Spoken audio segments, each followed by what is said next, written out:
दुनिया नहीं चाहती थी कि एक और संघर्ष का सामना करना पड़े। दुनिया भर में मौजूद समय में कई संघर्ष चल रहे हैं, जैसे कि इजराइल, ईरान और यूक्रेन, रूस। और इन संघर्षों की वजह से कई देशों में आर्थिक मंदी का खतरा भी बढ़ रहा है। इसी बीच में एक और समस्या ने दस्तक दी है जो दुनिया बिल्कुल ही नहीं चाहती थी, और इसने एक वैश्विक स्वच्छ आपातकाल की घोषणा करवाई है। क्योंकि हाल ही में WHO यानी विश्व स्वास्थ्य संगठन के प्रमुख डॉक्टर टेड्रोस ने एक बड़ी चिंता जाहिर की है। उन्होंने बताया है कि एमपॉक्स यानी मंकी पॉक्स अब 116 देशों में फैल चुका है और ये वैश्विक स्वास्थ्य आपातकाल बन चुका है। डॉक्टर टेड्रोस ने अपने संबोधन में स्पष्ट किया कि अफ्रीका में एमपॉक्स दुनिया के लिए एक संकट है। भारत सहित कई देशों में मंकी पॉक्स के मामले सामने आ चुके हैं और अब इस बीमारी को एक वैश्विक महामारी बनने से रोकने के लिए सभी देशों को मिलकर काम करने की जरूरत है। डॉक्टर टेड्रोस, जिन्होंने दुनिया को कोविड-19 महामारी से बाहर निकालने में एक महत्वपूर्ण भूमिका निभाई थी, और अब उन्होंने इस बार भी सभी देशों को सतर्क रहने की सलाह दी है। उन्होंने बताया कि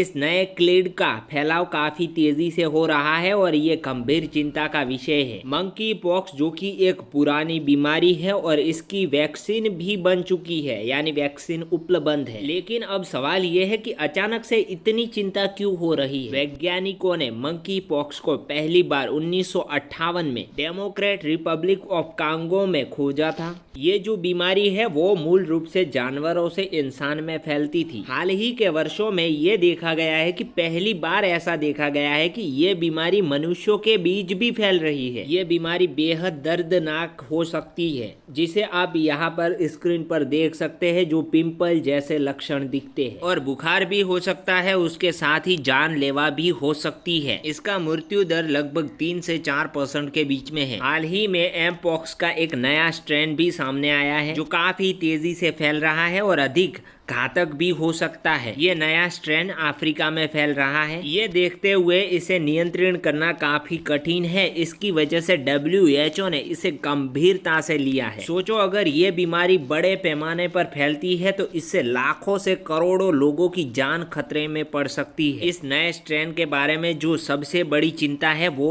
ये है कि ये पारंपरिक मंकी पॉक्स की तुलना से अधिक तेजी से फैल रहा है और इसे पहचानना भी मुश्किल है। जबकि पुराने स्ट्रेन के मामले में लक्षण हाथों या फिर बाजुओं पर जल्द दिखते थे। नया स्ट्रेन जो है वो शरीर के अन्य हिस्से, विशेषकर निजी अंगों को लक्षित कर सकता है, जिसकी वजह से इसे पहचानने में देरी हो सकती है। इसी कारण से WHO ने देशों से कहा है कि वे एयरपोर्ट पर कड़े कदम उठाएं और यह सुनिश्चित करें कि आने वाले यात्रियों की जांच भी की जाए। 2022 में मंकी पॉक्स को एक महामारी की घोषणा की गई थी जो मुख्य रूप से LGBTQ समुदाय में फैली थी। अब बताया गया है कि अफ्रीका में हुई एक पार्टी में ये बीमारी फैली थी और इसके बाद से अब ये यूरोप और अमेरिका में भी फैल गई। मंकी पॉक्स मुख्य रूप से क्लोज कांटेक्ट से फैलता है, खासकर त्वचा से संपर्क से या यौन संपर्क के माध्यम से। हालांकि इस नए स्ट्रेन के बारे में अभी पूरी जानकारी सामने नहीं आई है कि ये कितनी तेजी से फैलती है। तो सभी देश इसे गंभीरता से ले और इसे नियंत्रण करने के लिए आवश्यक कदम उठाए।